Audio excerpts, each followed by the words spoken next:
It began with laughter, heavy backpacks, and the kind of winter courage only a group of young, skilled mountaineers could have.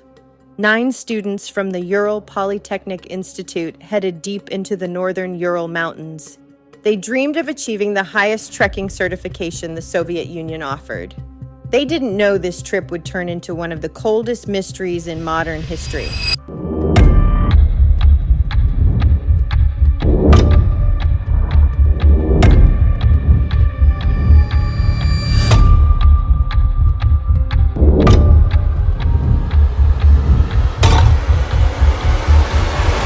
On January 23, 1959, the team boarded a train from Sverdlovsk, carrying skis, journals, food, and a camera that would later hold disturbing clues. They were led by Igor Dyatlov, confident, experienced, respected.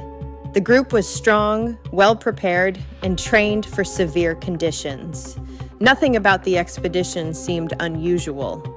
Along the way, they kept diaries, wrote jokes, sang songs, and snapped photographs. Everything showed they were in high spirits. Their journey took them through remote, snowy terrain, across frozen rivers and harsh, windswept valleys. Despite the freezing temperature and long climbs, they remained enthusiastic. But early on, one member, Yuri Yudin, fell ill and returned home.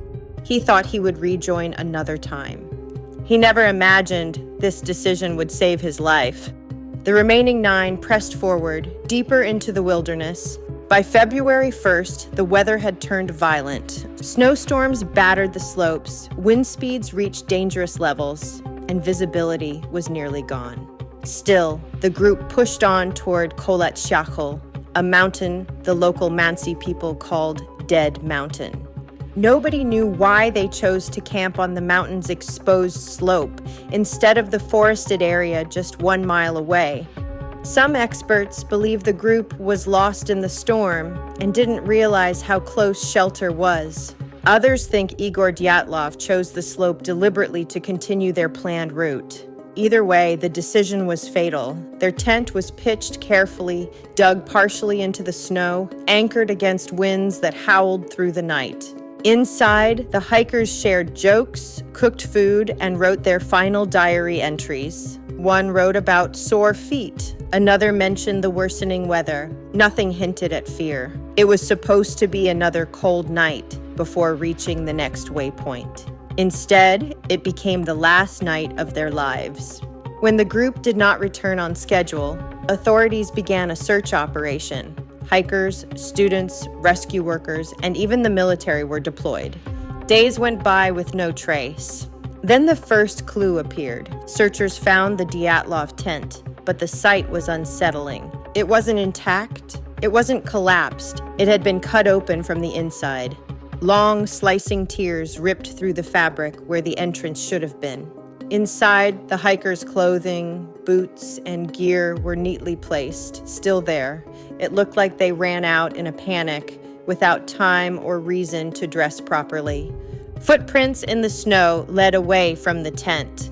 What shocked rescuers was that the prints were barefoot or in socks. These were trained mountaineers. No one leaves a tent in winter barefoot unless they are terrified. The trail of footprints led down the slope toward a forest. Through the trees, beneath a massive cedar, the search team found the first 2 bodies. They were wearing only underwear. Their hands were bruised and scratched. Their skin showed burns. It looked as if they had fought desperately to survive the cold, breaking branches above them to make a fire. The tree showed signs of someone climbing it, maybe to look back at the tent or to escape something. Nearby, 3 more bodies were discovered: Dyatlov himself, Zina Kolmogorova, and Rustem Slobodin. All 3 were positioned as if crawling back toward the tent.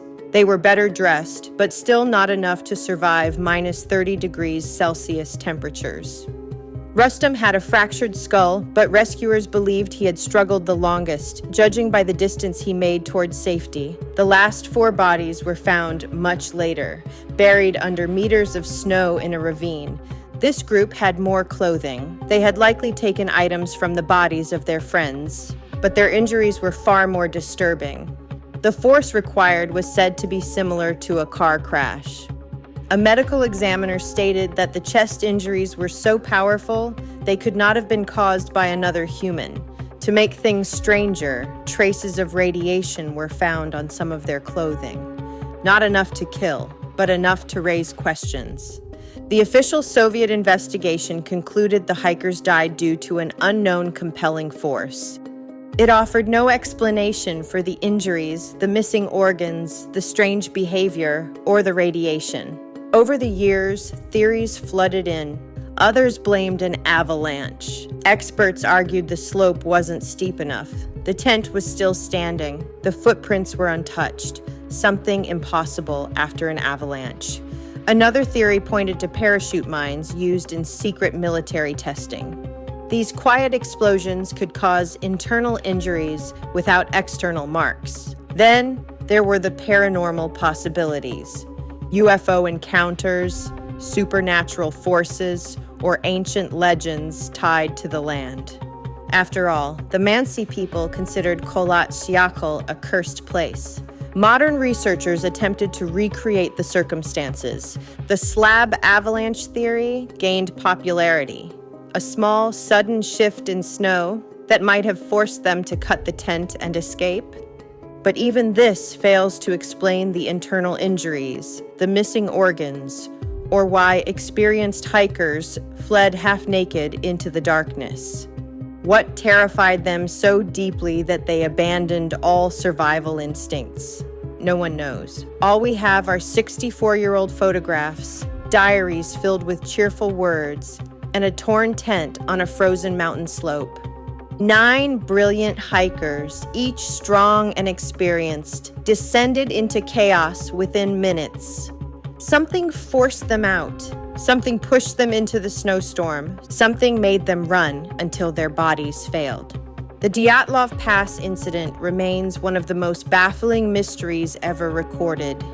It is a story of courage, fear, unanswered questions, and an icy silence that has never been broken.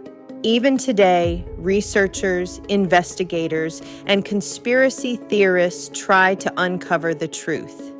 But the only people who truly knew what happened on that mountain never returned to tell us.